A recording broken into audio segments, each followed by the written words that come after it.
Decision to go to Europe. After completing his fourth year in the medical course, Rizal decided to leave the country for Europe. This was due in part by his disappointment with his schooling at the University of Santo Tomas. While obviously, Rizal was to leave the country to complete his medical course in Barcelona, Spain, this was not the real reason for his sudden departure.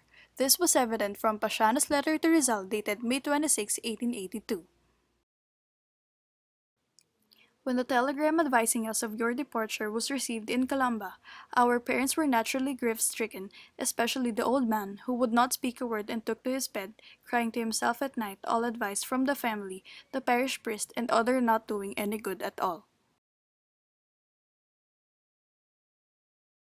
He made me go down to Manila to find out to his satisfaction how you had managed to make a trip. When I returned, I told him that some friends of yours in Manila had shouldered the expenses, hoping to reassure them. For all that, I could see that he was still depressed, and seeing this and fearing, for another thing,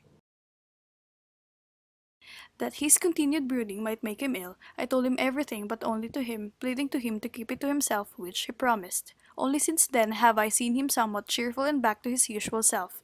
This is what happened in the family. As far as our friends, our acquaintances, and strangers are concerned, you will finish your medical course in Barcelona, no in Madrid. To my way of thinking, the main purpose of you going is not to improve yourself in the profession, but in other more useful things or what comes to the same things, that to which you have greater inclination. That is why I believe you should follow it in Madrid, the center of all the provinces, for while it is true that in Barcelona there is more activity and even less to do business, and as far as a good education is concerned, if it should not be available in Madrid, the application of the student can supply it.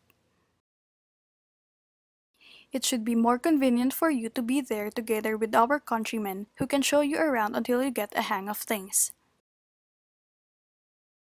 From the foregoing correspondence, it is very clear that Rizal was going to Europe not just to complete his medical studies there. There were hidden purposes for his voyage to a new world.